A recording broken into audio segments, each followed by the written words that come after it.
Om Asato Ma Sadgamaya Tamaso Ma Jyotirgamaya Mrityormam Amritam Gamaya. Om Shanti Shanti Shanti. Lead us from the unreal to the real, from the darkness of ignorance to the light of knowledge, and from this limited existence to the timeless, real immortality.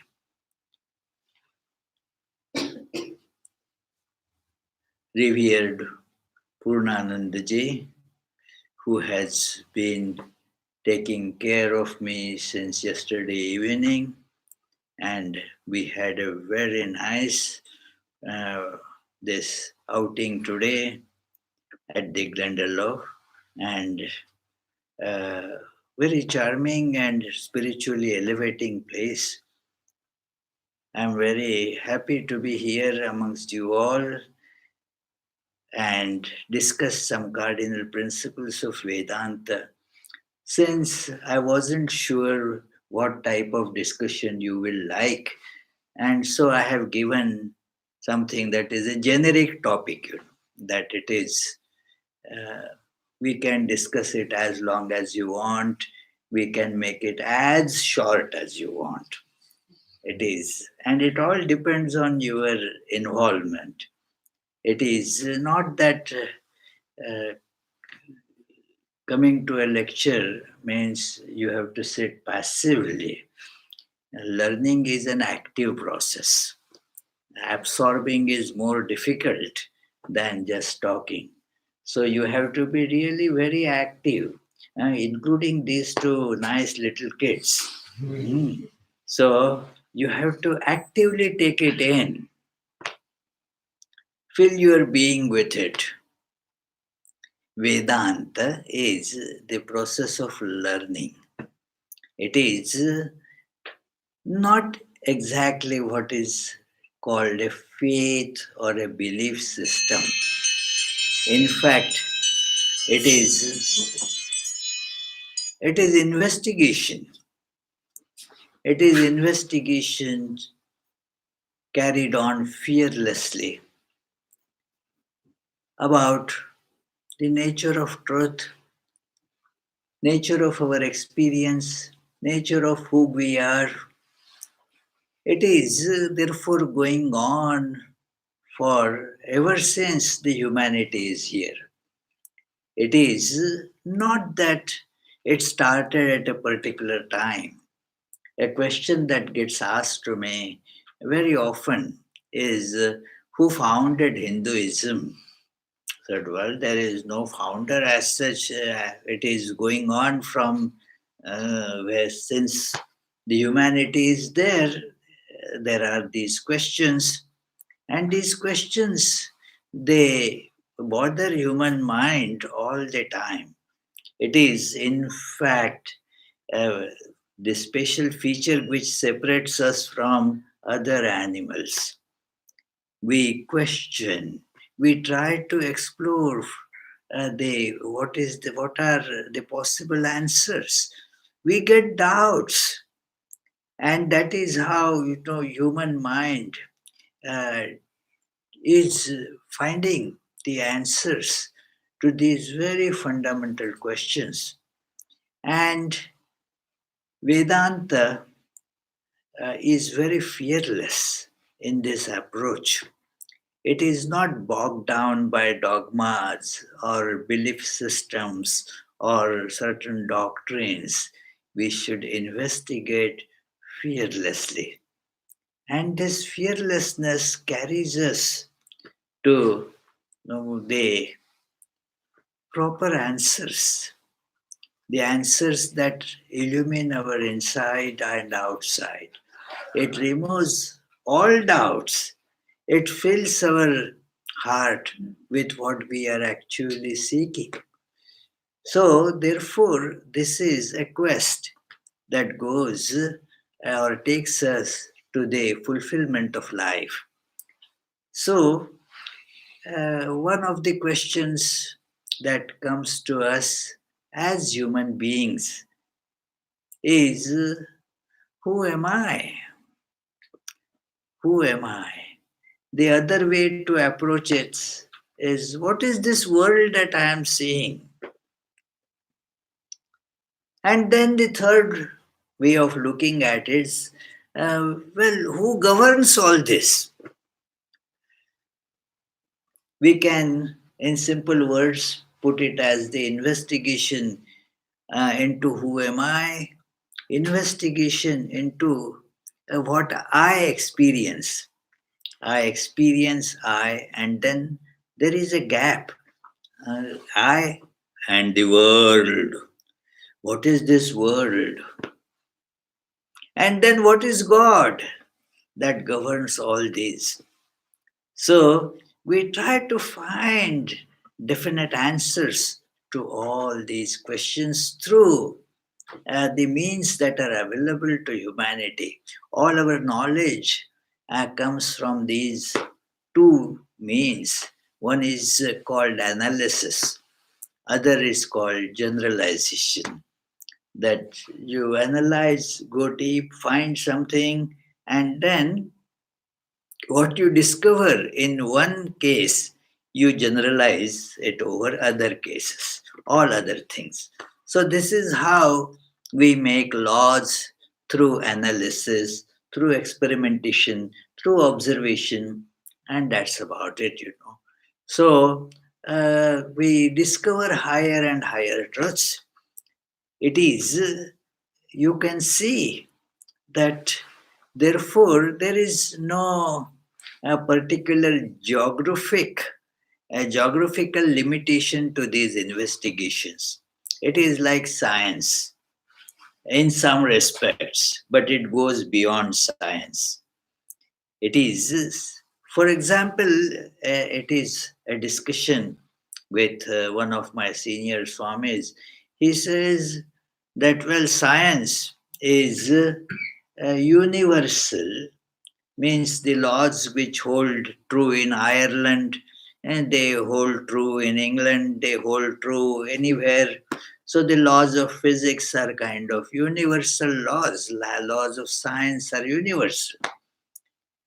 They are also impersonal. Doesn't matter who actually invented it. It doesn't depend on any person, whatever.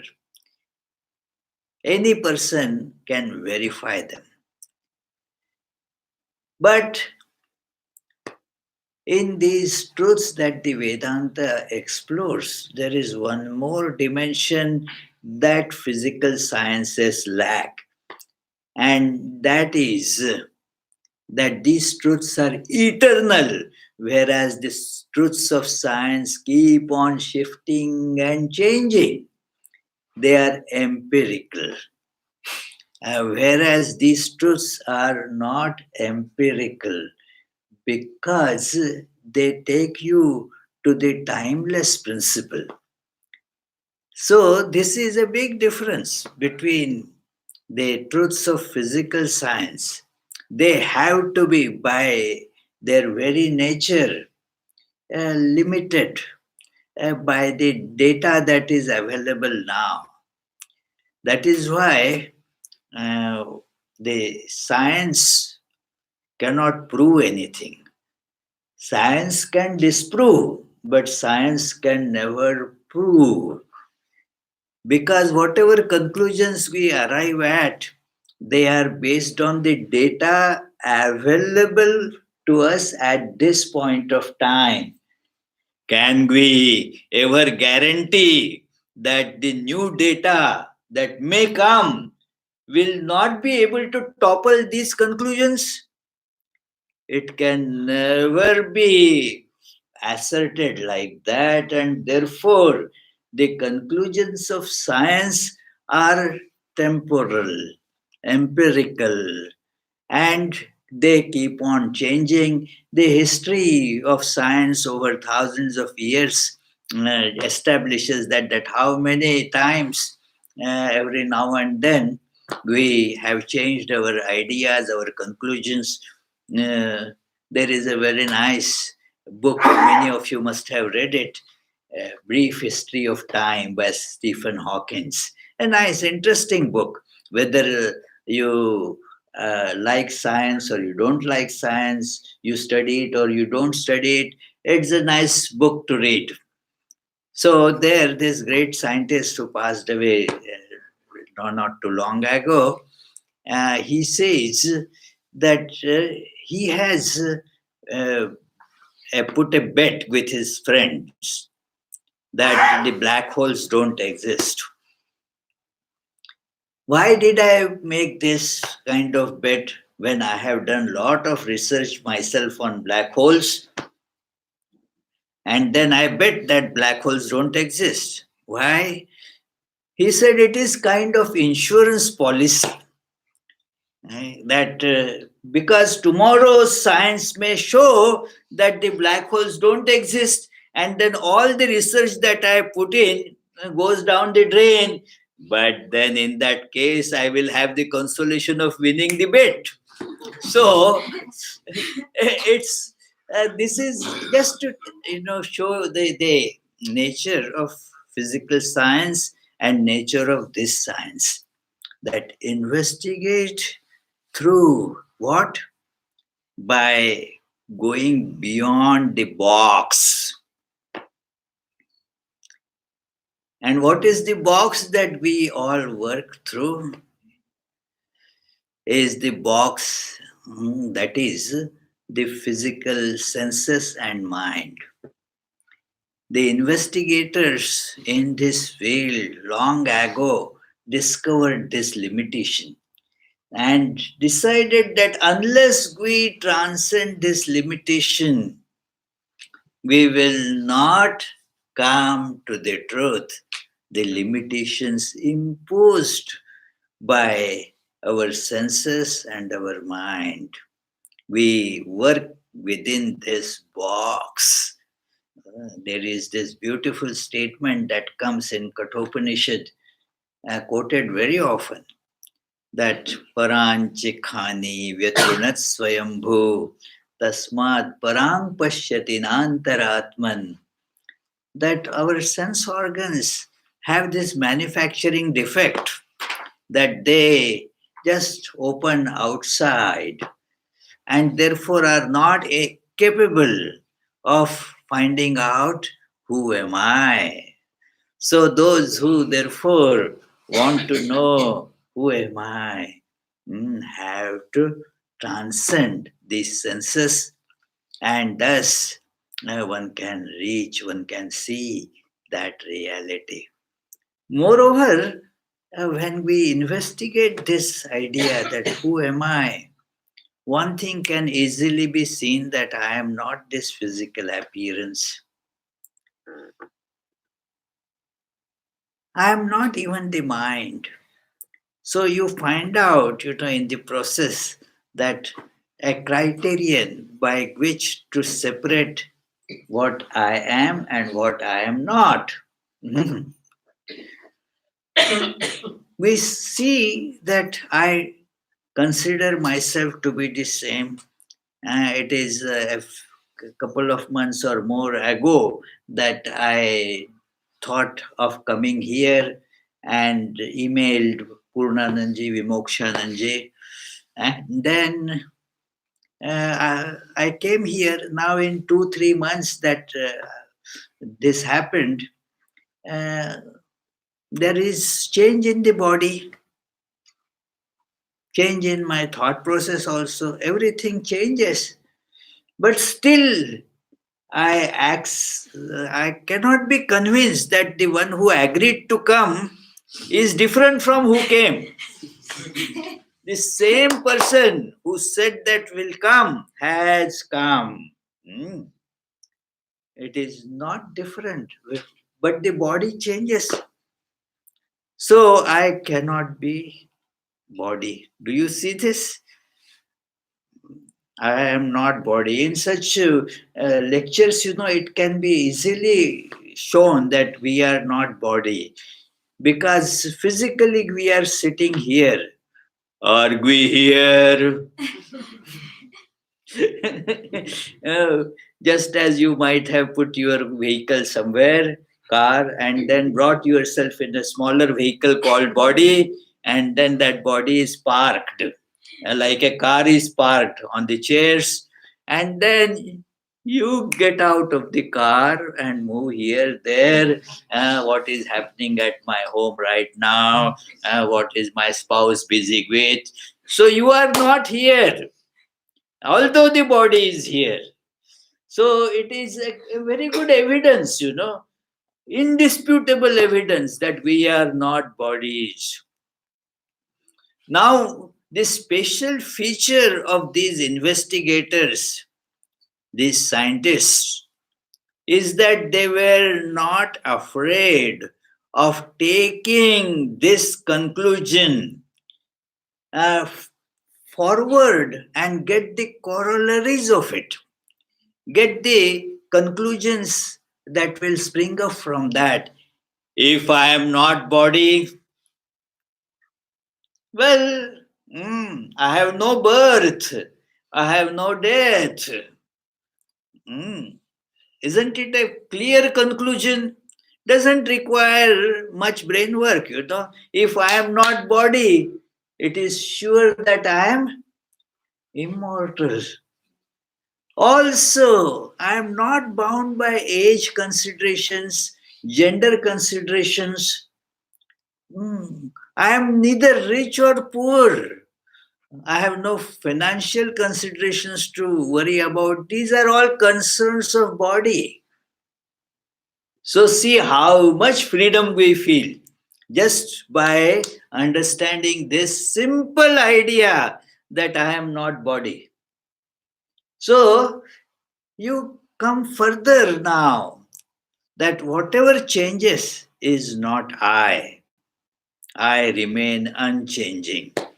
And that is the very fundamental basis in Vedantic investigation, that it is therefore called jnana, that this one of the most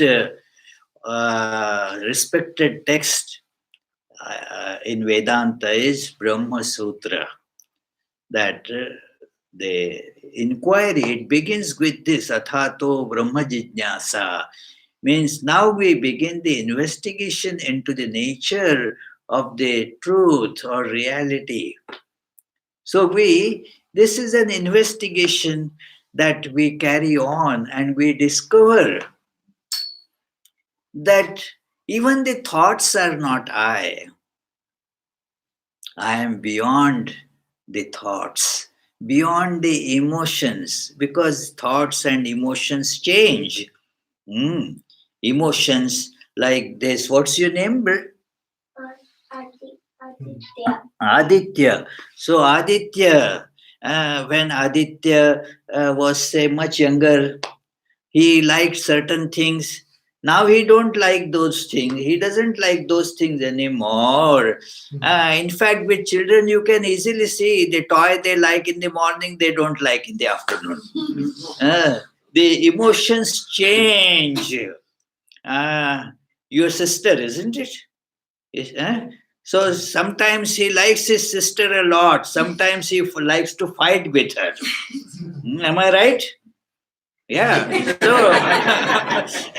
So what I mean is, see, this is true with the grown-ups as well.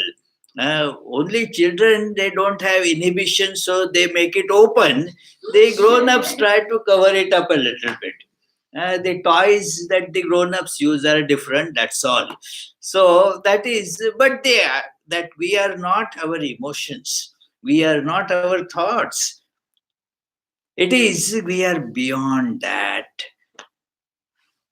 And then you see that you are everywhere.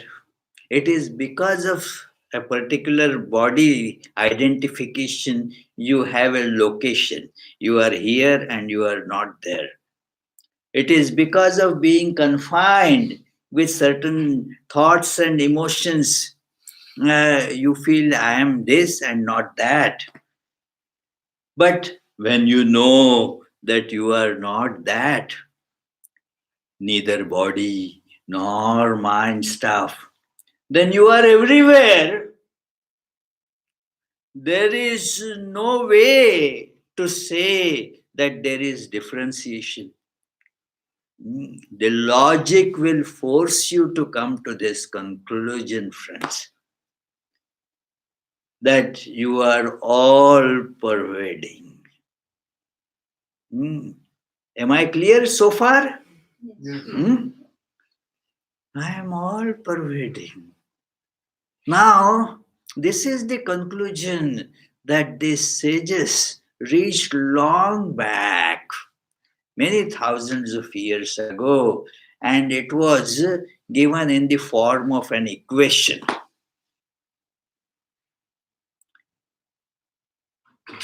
Aham Brahmasmi.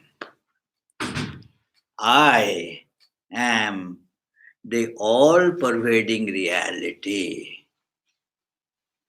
Now, this is an equation. I am the all pervading reality, the Brahman. They are identical. There is no difference between them. And the goal of our life is to practically solve this equation.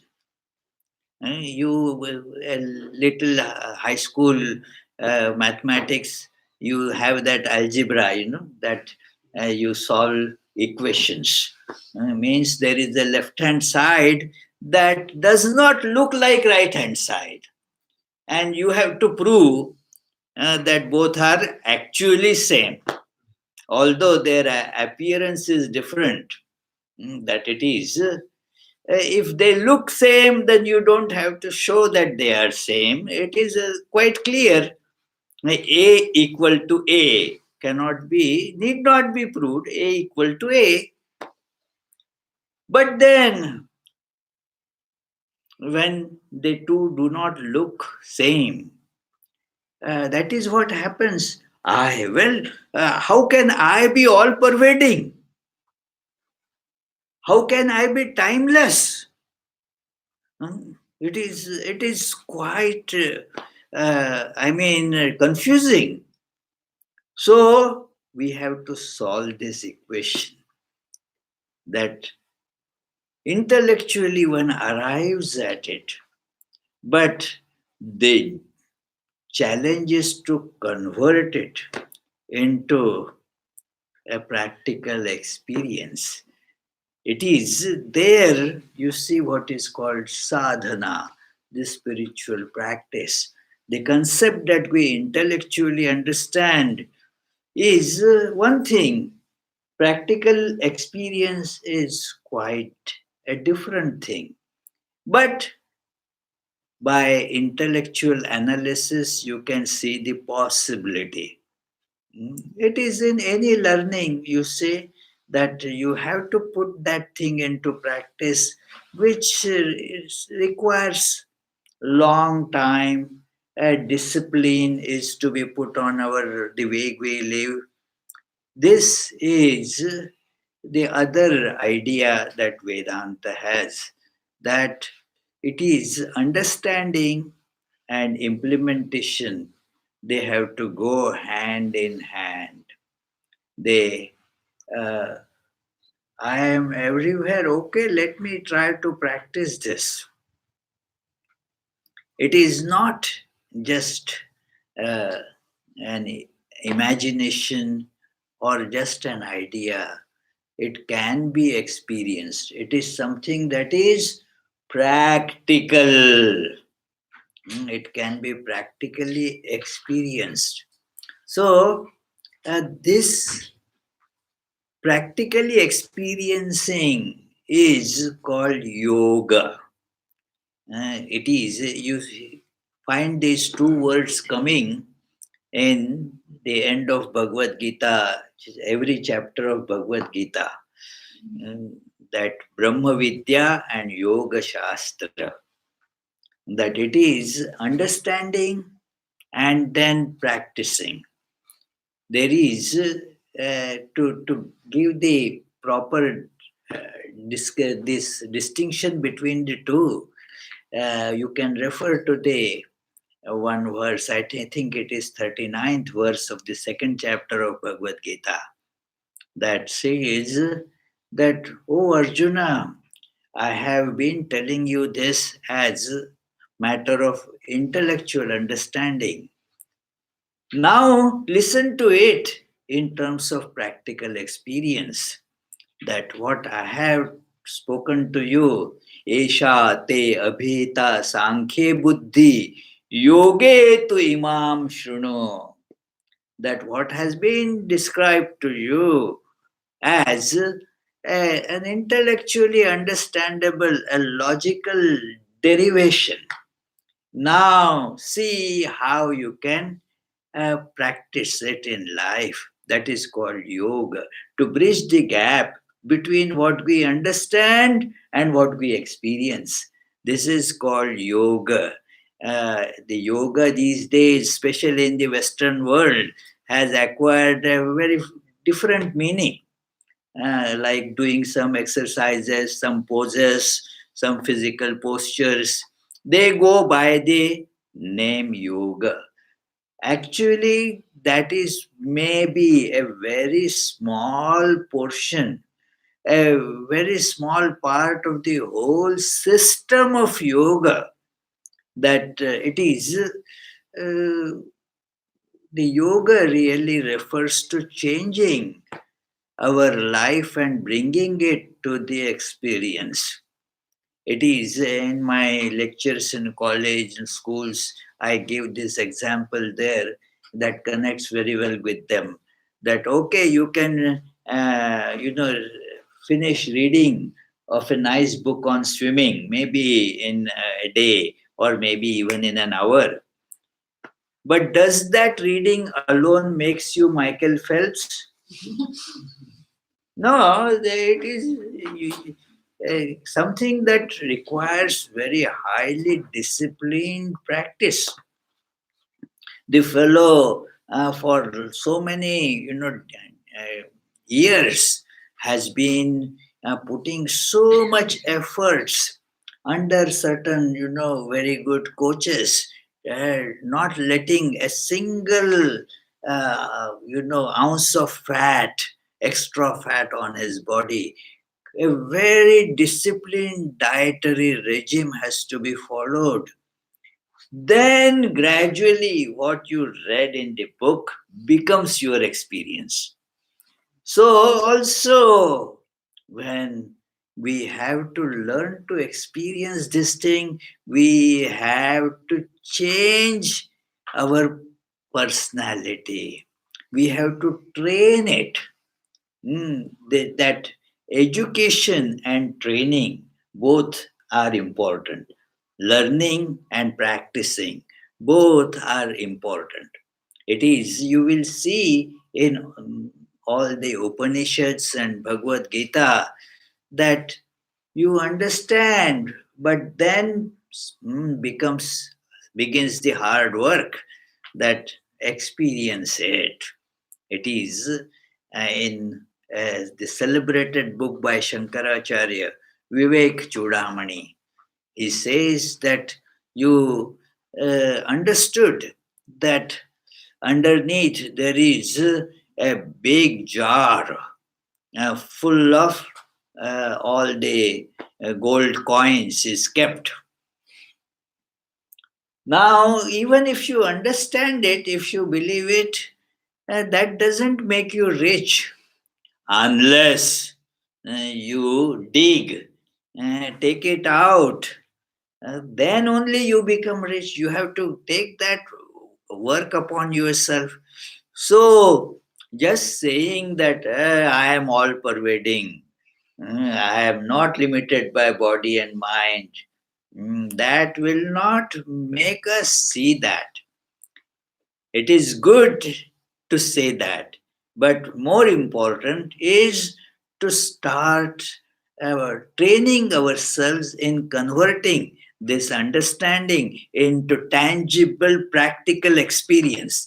Vedanta, as Swami Vivekananda has mentioned in several places, is very practical. To paraphrase his words, he says that Vedanta takes you to the highest ideals. It mentions highest ideals, but not in the way like the poets do. It is not a poetic imagination, but the matter of practical experience. You have to change yourself. You have to climb to the mountain to see the view from the mountain. Otherwise, it is just imagination. It is only when you take the trouble of climbing the mountain. I am deliberately giving this example of climbing the mountain because it is working against gravity. It is hard work. You do not have to make any special effort for the water to go down. We were seeing the big stream was coming down today because of lot of rains. The water was flowing down, but does it flow up automatically? Uh, no, you have to put force. You have to put a pump to make that water go up. So same applies to our life too. We have to give it really a push. We have to work to change ourselves in the light of these truths. So this is the spiritual practice. And so Vedanta says that this changing our personality is how we appear. That is, personality comes from that word persona, means a covering.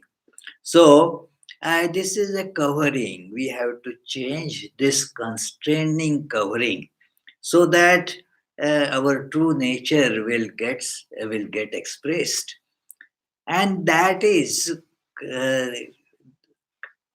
explained referring to the three aspects of our personality. The one is the working aspect. We work. This is very commonly a principle in pedagogy, that you have the thinking, feeling, and willing. Three faculties of our personality, three aspects of our being. That there is the working aspect, willing. Then there is the aspect of thinking, and there is the aspect of feeling. We have to get them all transformed in the light of this truth about the self. This is all the practice of any religion actually is, to transform oneself, to connect oneself to this ultimate truth.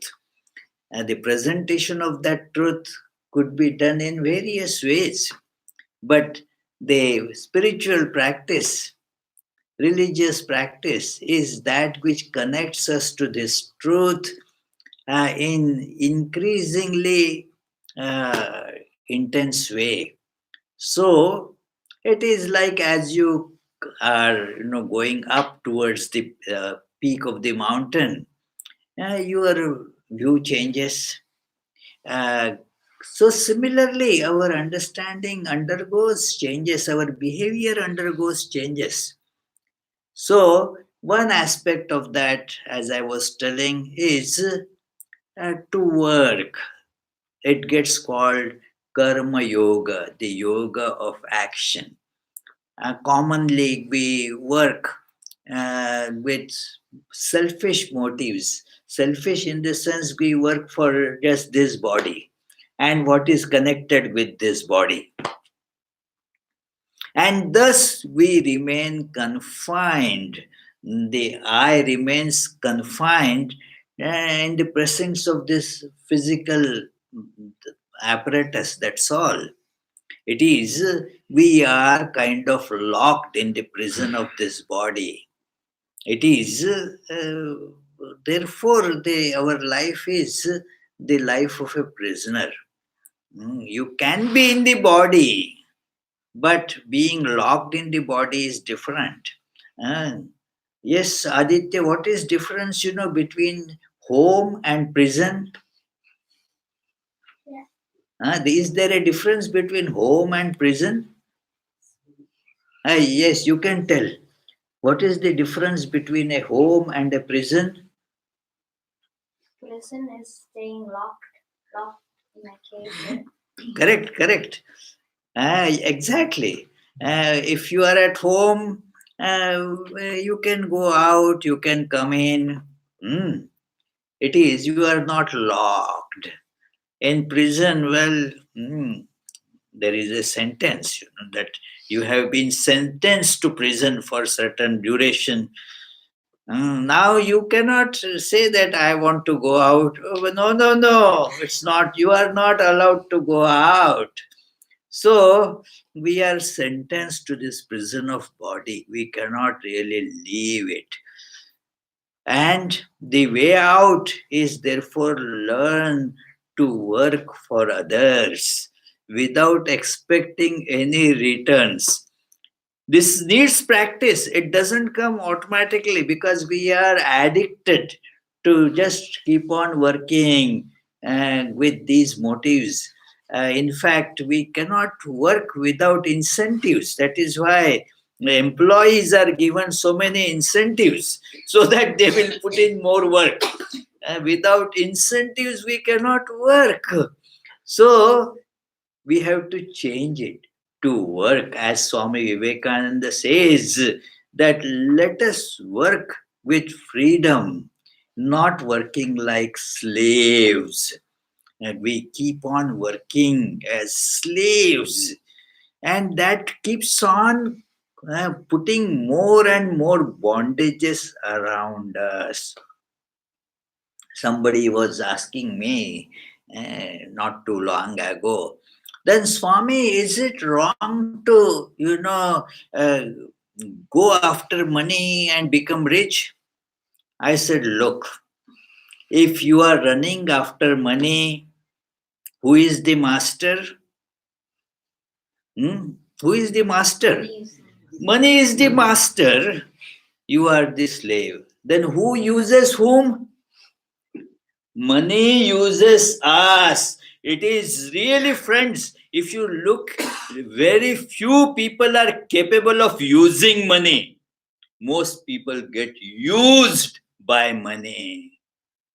It is because we are running after it.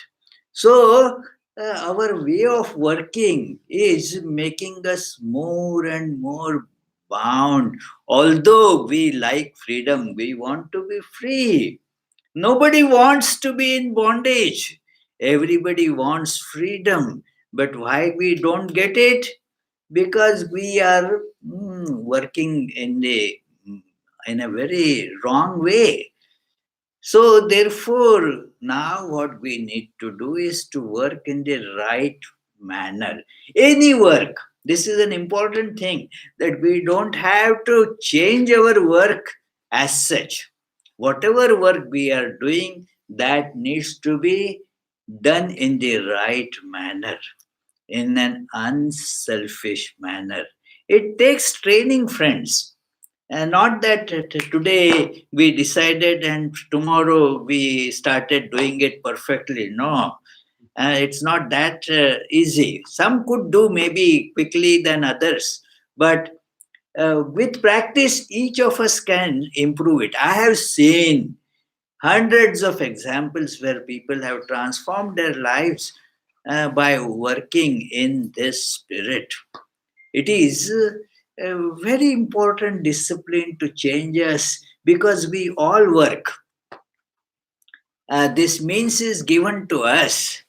And so, since we all work, what we need to do is just to work in the right way instead of doing it in the wrong way. Thus, what will happen is we will become free instead of getting bound. That is the word used in Bhagavad Gita. Karma bandham prahasyasi. You will just shatter this bondage of work. You will work as a free soul, free spirit. So, this is what is called karma yoga. Then the other aspect is our intellectual understanding. We have this discernment, the faculty of discernment, what is right and what is not right. This is a characteristic feature of human beings, not shared by animals. For animals, you see, it is an instinctive response. There is no thought process needed. If an animal is given whatever is just needed for physical, you see, needs, that's enough for that animal. It doesn't want to change position. It doesn't want to go somewhere else. For human beings, that's not enough. We have needs which transcend the physicality. We have the considerations of right and wrong, apart from, separate from the considerations of liked and disliked. And this is explored in Vedanta specifically. You can read it in Kathopanishad, that the disciple there is praised by the teacher for having an abundance, this idea of separating that which the criterion of liking and the criterion of being right.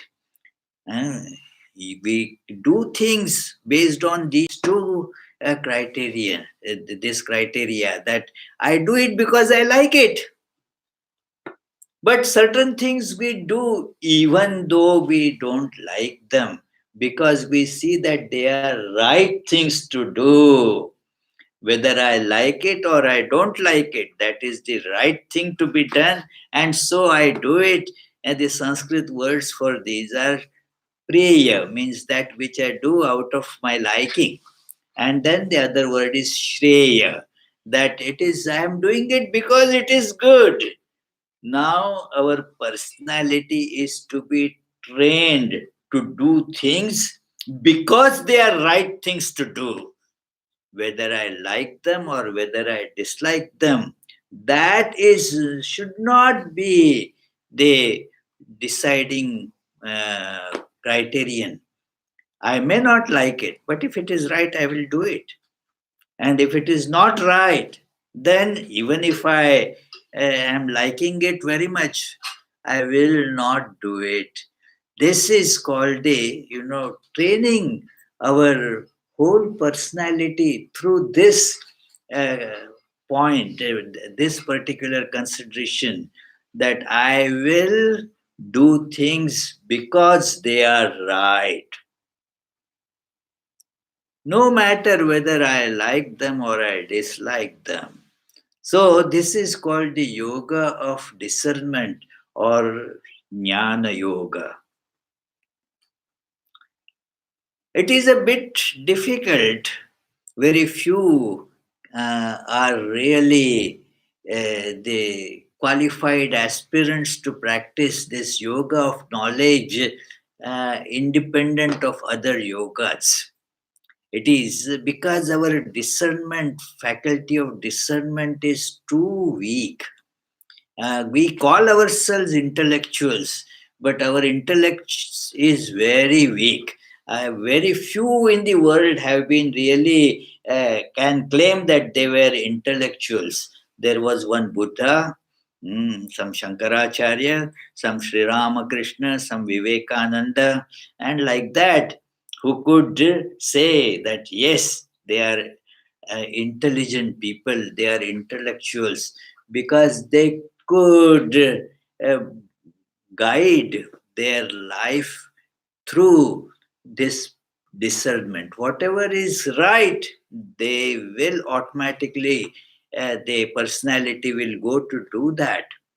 We, if we see our lives, mm, our uh, judgment, right and wrong judgment will say, I don't know about you people, but about this fellow, I can say that many things that I do that my intellectual understanding would disapprove. Hey, Swami, this is not the right thing. Why are you eating so much food, or you are taking, yeah. So it is. But I tell her, hey, keep quiet, that from tomorrow I will listen to you. So it is, uh, this is the problem with most of humanity, that it is that we do not go normally by just what our discernment says. In fact, that is the special feature of Vivekananda. Viveka means this power of discernment. His joy was in this discernment, that it is, uh, we are all in a way can be called avivekanandas. Mm. Because what our intellect says, that no, this is not right. It seems that indulging in that makes us happy. So it is a change that has to be brought in our lifestyle. That certain things which are right, I have to go by that. So my time is approaching to closure, but I will touch the other two yogas, and then I will open for the question answers if you have any questions or comments. The third yoga is the yoga of turning our loving faculty, our emotions. I love certain things. What do I really love? Just see. You will come to this conclusion that you love yourself, the I. Hmm. For example, I say I love uh, myself. I love my parents. I love my country. I love my community. I love my ideas. You will see when connected with this my, then love expresses. My. Not that you love everybody. This is my child, so you love. This is my mommy, so you love. It is my. So you have put some I in it, and so it becomes lovable. Like you have, say, uh, pudding, you have cake, you have a cookie, you have pastry. All that tastes sweet, and not because of the flour or whatever other things, but because you have put sugar in it. Mm. What do you put in sugar to make it sweet? Do you have to put something in sugar to make it sweet? No, it is sweet. So, this I is the source of all love. That is what we really love. Other things we don't love as such. This is, I'm paraphrasing the discussion between a husband and wife in Brihadaranyaka Upanishad. It's a very elevating discussion called Yajnavalkya, the sage, and his wife. He had two wives. I'm not going much into the story, but the idea is this wife wants the knowledge, her name Maitri. And so this dialogue ensues between them, and he explains, we should do really what we love. Agreed, come on, but find out what you really love. You love this self. So now aspire for this self. Atma Vare. Drashtavyaha, Shrotavyo, Mantavyo, Nididhyasitavyaha. So now all love has to be directed not to the appearances, not to certain heaps of flesh and blood, but to the self, the God. For the ease of loving, we make it objectified, give it a shape, give it a name, so that the loving becomes easier. That's all. It is the self that is depicted like that.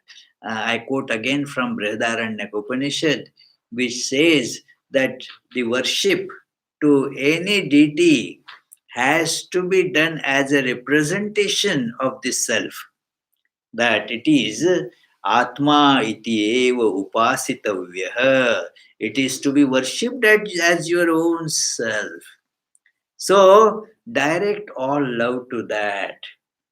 This, in principle, becomes the yoga of love or bhakti yoga. And then there is the yoga of uh, no, control and concentration.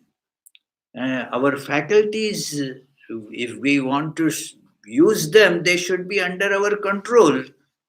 It is, if, for example, you drive the car has to be under your control, then only it is good to drive it. Otherwise, it will be a disaster, you say. So, we use the body. Let us ask, how much control do I have on it? Hmm, we have to work hard for that. How much control do I have on my mind? These are our instruments, and we can use them to our advantage only if we can put control over them. So, this is they called Raja Yoga, that the yoga of controlling. This involves the meditational practices and all that. So, all there are many other types of this yoga disciplines. This is a broad classification into four disciplines, depending, considering our various faculties. So, this is the practical religion. And thus, practicing this, we see what is intellectually envisioned.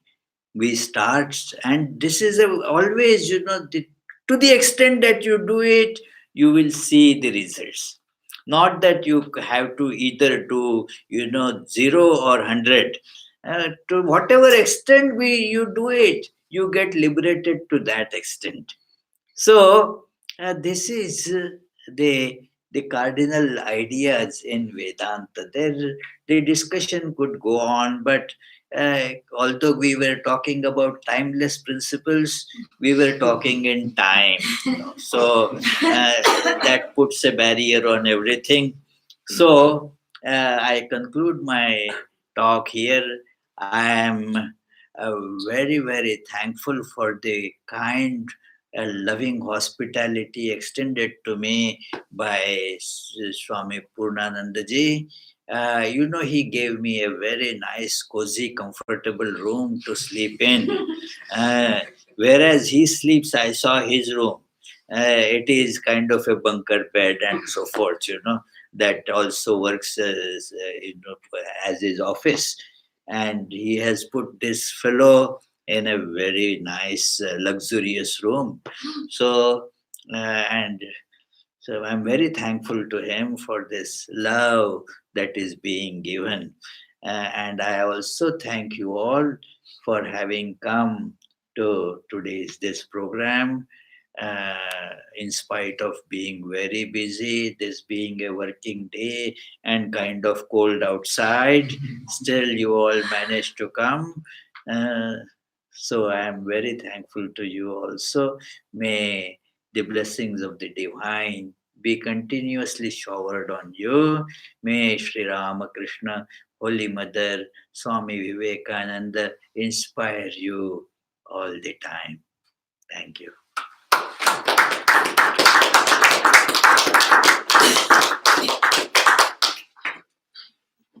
So normally when we invite questions, there are shocked looks or puzzled looks or looking around. Maybe that person will ask a question that lets me off the hook. But that's not how we should do it. There are serious questions. If you have no questions, of course you have no answers. So it's good to formulate some questions and take advantage of this time. I have a question, and I think it's just, I'm not so controversial in my thoughts as such. Like, can I follow whatever's been said? I follow.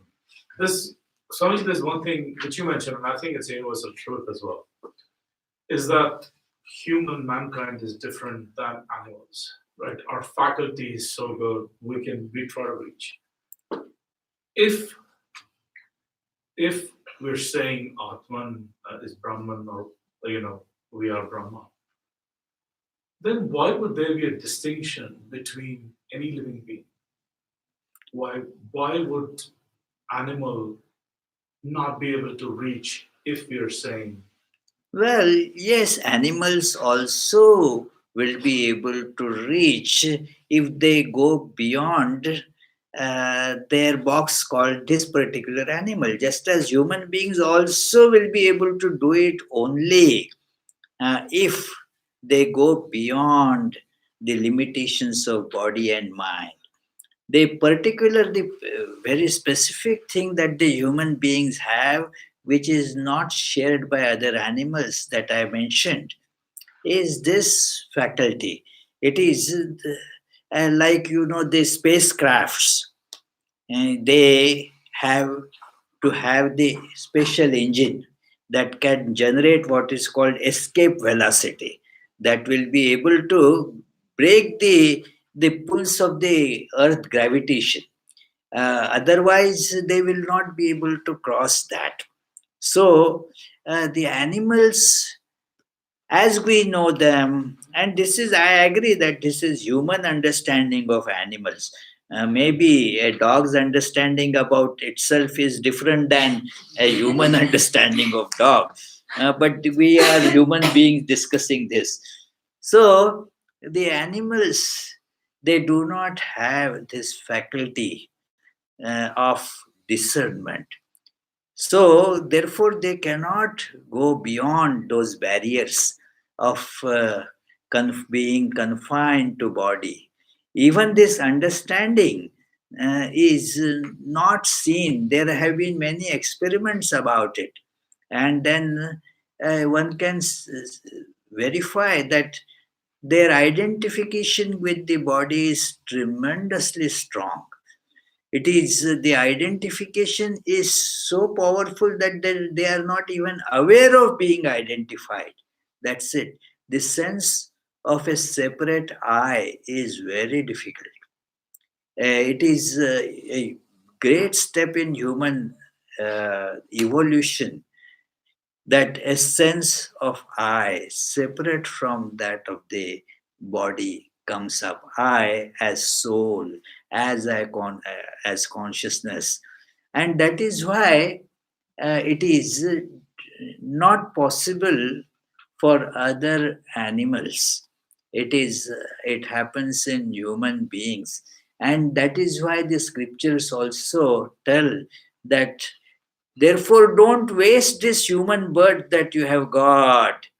This is not meant for the sense enjoyments, which in animal's body you can have better access to it. For example, for eating. Human body is not very suitable for that. It is, we have so many allergies, and indigestion takes, you can't eat much. Swami Vivekananda mentions that he has not seen any human being who can eat with the gusto of a dog. When the dog eats, all being is in that. Human beings can't. So for if we want only the sense pleasures, then a animal's body would be better. But this human body has this capability of discernment. So let us use it for that. Then it is the better use for it. Otherwise, the principle of evolution, that if you something that you don't use, you lose. If we do not use this special feature, it is we will lose it. We may not get this human body very easily. There is a beautiful Sanskrit couplet, very piercing couplet, really. Mahata punyapannena kriteyam kayanosttvaya param dukkho dadhergantum tarayavanna vidyate. That you have bought this body as a very powerful boat to cross this ocean of sufferings. So use it for that purpose. It is a very costly thing. Mahata punya pannena. You have put all your savings of whatever you had, invested that to get this machine because you want to go beyond sufferings. Now use it for that.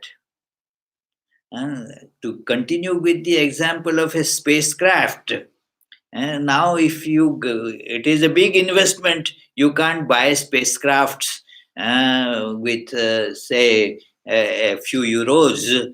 It is billions of them have to be put in to get one. And now, if you instead of using it to go beyond the Earth's gravity barrier, just move around in the lanes around here, see, it will be difficult what you can do with a bicycle. How can you move, to go to the shopping mall in a spacecraft? You mean it is misusing it, it will break down, it will be useless. So, using this human body just to run after sense pleasures is misuse like that, because you have invested huge, uh, you know, merit into it. Punya pannena, that you buy the new body by what is called karma cash. So you invested that, now use it properly. Yavanna bhidyate, tara yavanna bhidyate, cross before it breaks. So this is the idea. Right. Yes, please. So I don't know if it's a question or if I just want to tell you a little bit about this, but since doing practices, spiritual practices, to alleviate suffering or liberation, I find that there's certain moments where I feel one with absolutely everybody, everything, the whole planet, everything that's alive on it. However, sometimes I get an existential isolation from that, that everyone else is so distracted and still in samsara. I just find that I get pulled back down again into the I because of that suffering.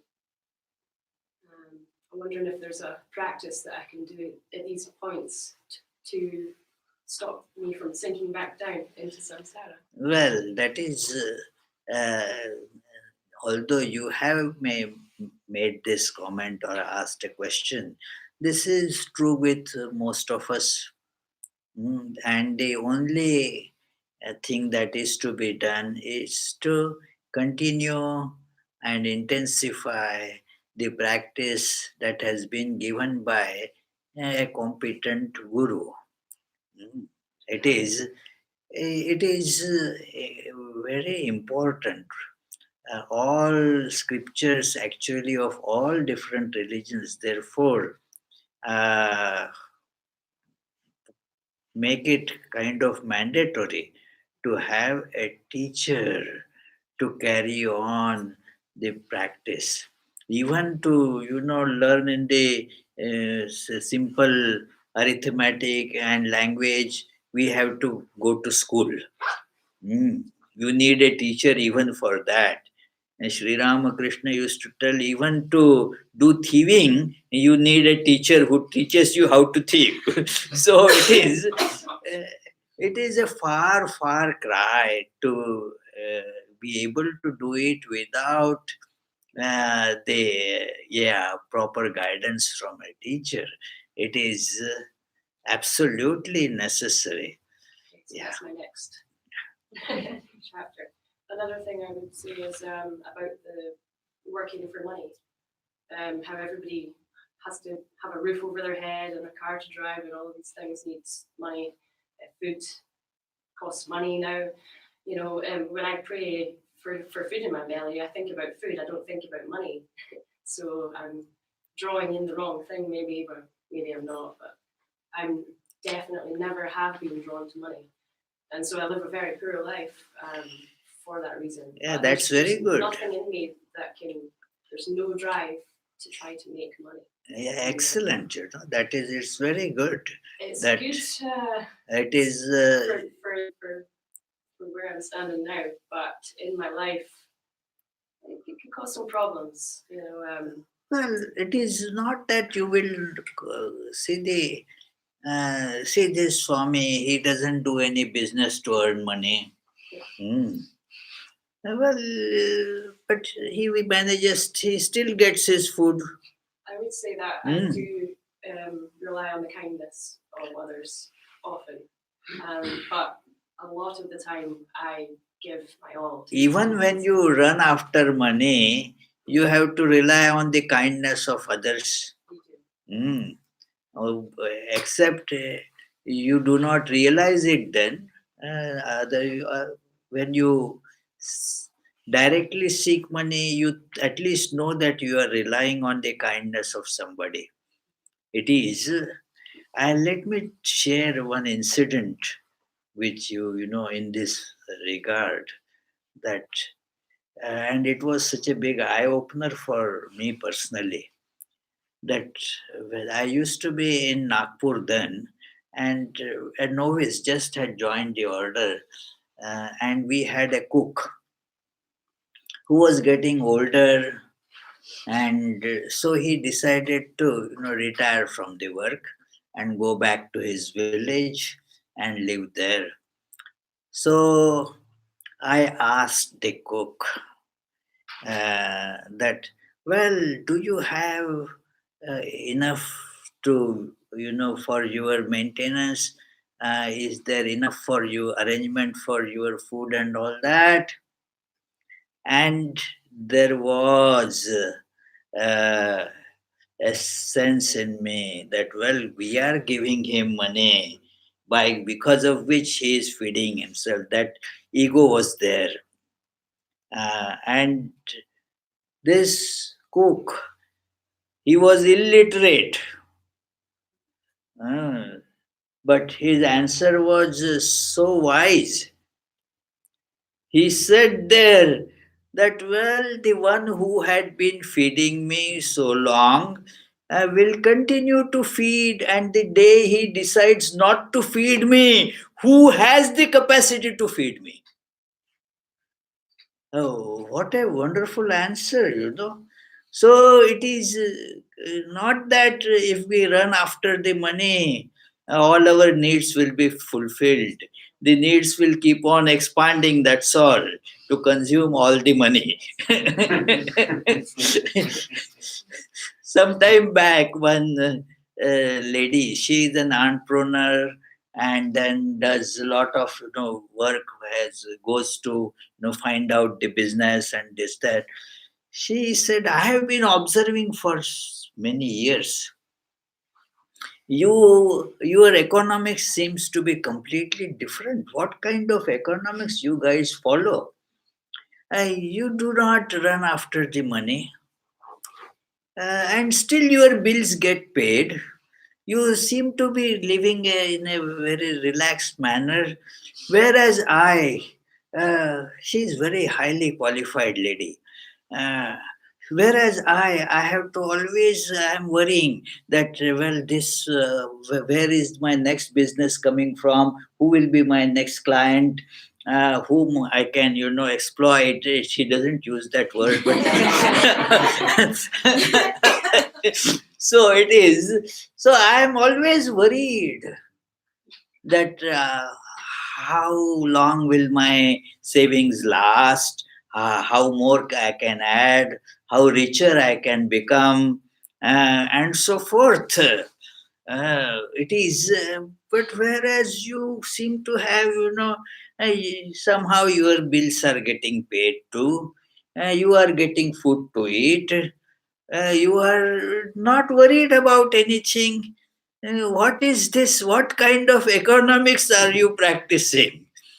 Uh, just I said, well, find out what kind of economics it is. See, one becomes really very happy when one stops running after money. Money will come to you. It is, I learned it while reading one letter of Swami Vivekananda, a very inspiring letter. And I am still learning this idea that he was sending inspiring letters to his brother disciples and other his own disciples to take up these big challenges and start working. And they all would write, where is the money to do it? So, in one of his letters, he writes that, tell me whether man makes money or money makes man. The answer is really obvious, you see. It is. So, he said that if I want money, if my work needs money, money has to come. Money has to come. Have this confidence. If God needs that to be done, the money has to come. It is, why should I bother my head? Let me begin the work, the money will come. It is that if God wants it to be done, money will come. And if God doesn't want it to be done, you may have, lot of money, nothing will get done. How can we know? In 2016, we had 6,000 euros in our bank account. Now we have this. So how can we determine whether God wants something to be done or not to be done before we start on the choice? That is a very good question. Yeah, how do we decide whether God wants it to be done or not? This can be, ascertained in two ways. I mean, not two separate, but you can combine the two. One is, ask your conscience. This is the internal thing. Ask your conscience that is it your selfish motive that is prompting you to do it, or really an inspiration from God? Then, secondly, the other thing is, check with other well meaning people in this matter, that is it, do you think it is good and necessary? Both these things are to be combined to come to the conclusion that it is the work that God wants. And still, there should be a caveat. If God wants, then my endeavors will be successful, otherwise, they will not be successful. And we have to accept it happily that, well, God didn't want it, that's it. What can be done? So when you meet the first obstacle, how do you just respond? It's God didn't want it. How many obstacles do you try Oh, and well, overcome? you have to make a full blown attempt to break the obstacle, go forward. But without this idea that because I am putting in effort, it will be done.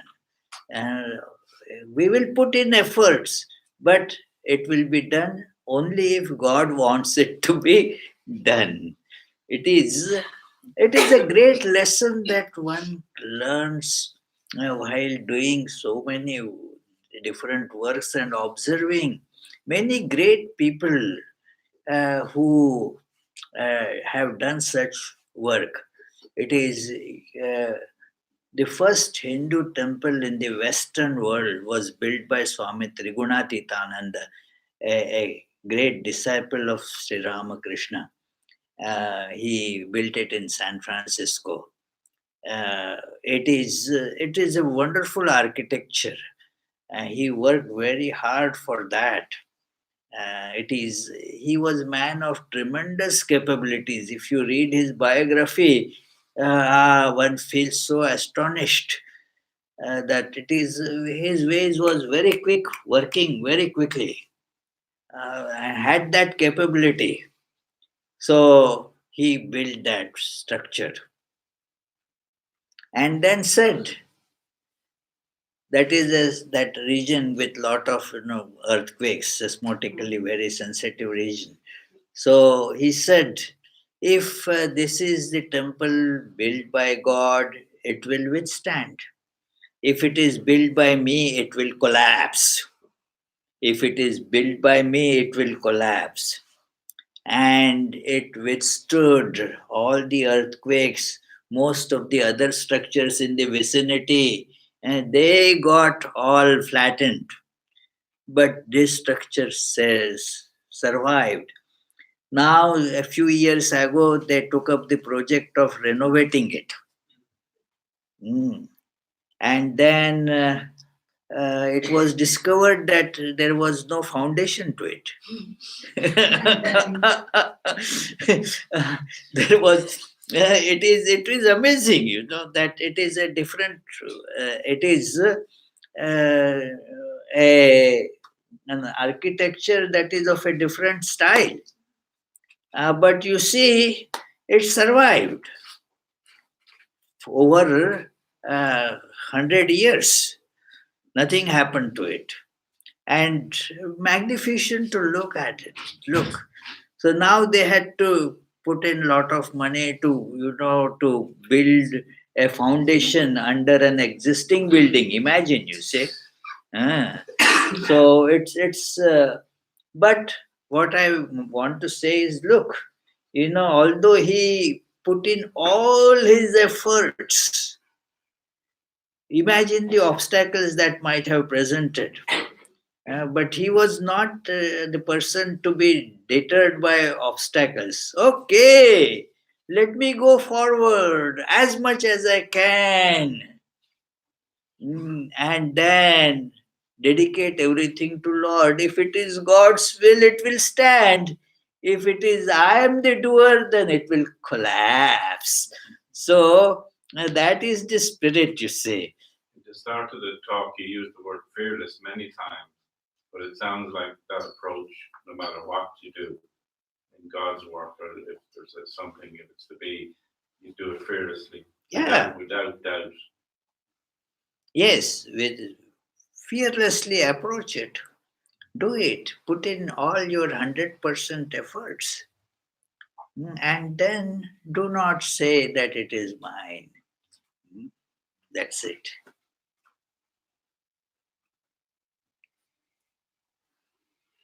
So the children have to go to school tomorrow.